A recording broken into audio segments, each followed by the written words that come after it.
अस्सलामुअलैकुम dear friends, welcome back to remedies with Farwa. उम्मीद करती हूँ कि मेरे सब दोस्त बिल्कुल ठीक ठाक फिटफाट होंगे और अच्छे से अपने अच्छे कामों में मशगूल होंगे। अल्हम्दुलिल्लाह मैं भी बिल्कुल ठीक ठाक आप सबकी दुआओं के साथ एक बार फिर हाज़िर हूँ आप लोगों की खिदमत में एक नई वीडियो लेकर। उम्मीद करती हूँ कि आपको ये वीडियो बहुत अच्छी लगेगी और अगर आपको मेरी ये वीडियो अच्छी लगे तो प्लीज़ लाइक करना बिल्कुल मत भूलिएगा and also subscribe to my channel. अगर आपने अभी तक मेरा चैनल सब्सक्राइब नहीं किया तो प्लीज़ सब्सक्राइब करें और मेरी वीडियो को शेयर करना बिल्कुल मत भूलिए ताकि औरों को भी हेल्प मिल सके।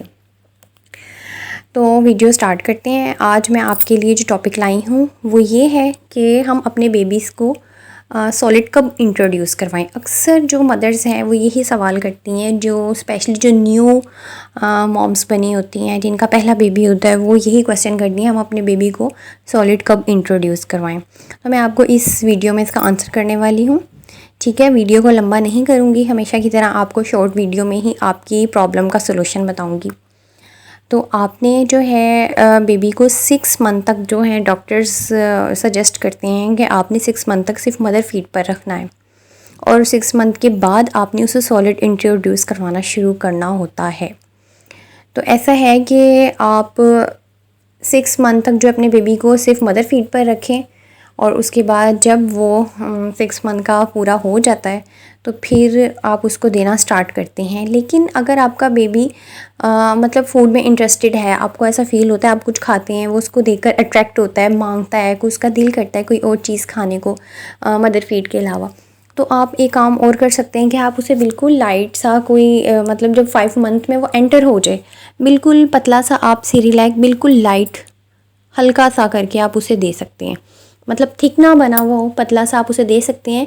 और ये जो बेस्ट टाइम होता है 5 मंथ स्टार्ट होने से जो 6 मंथ तक पहुंचता है ना बेबी, तो इस टाइम में आप इजीली जो है ना सॉलिड मतलब सॉलिड फॉर्म में नहीं, जैसे हम आफ्टर 6 to 7 मंथ देते हैं, लेकिन थोड़ी सी पतली फॉर्म में आप दे सकते हैं। मैंने भी अपनी बेबी को 5 मंथ के बाद, जब वो 5 मंथ में एंटर हो गई थी, उसके बाद मैंने उसको देना स्टार्ट कर दिया था। अब बिल्कुल पतला सा चावल वाला सेरेलैक जो मिलता है आप वो बेबी को दे सकते हैं।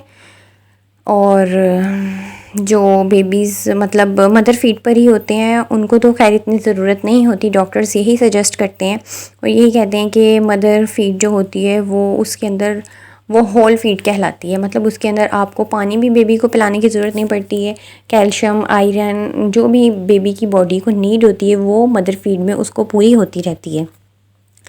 लेकिन जो बच्चे फीडर लेते हैं, फार्मूला मिल्क पर होते हैं, उनको इतनी नहीं वो होती, मतलब उनकी हेल्थ इतनी अच्छी नहीं होती है, लूज़ मोशंस बार लगते हैं, वीक होते हैं।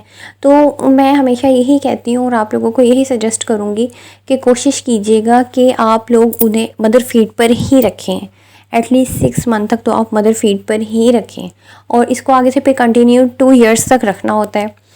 तो खैर ये थी आज की वीडियो। अगर आपको पसंद आई हो तो मेरी वीडियो को लाइक ज़रूर कीजिएगा एंड दुआओं में बहुत ज़्यादा याद रखिएगा। Thank you so much. अल्लाह हाफ़िज़।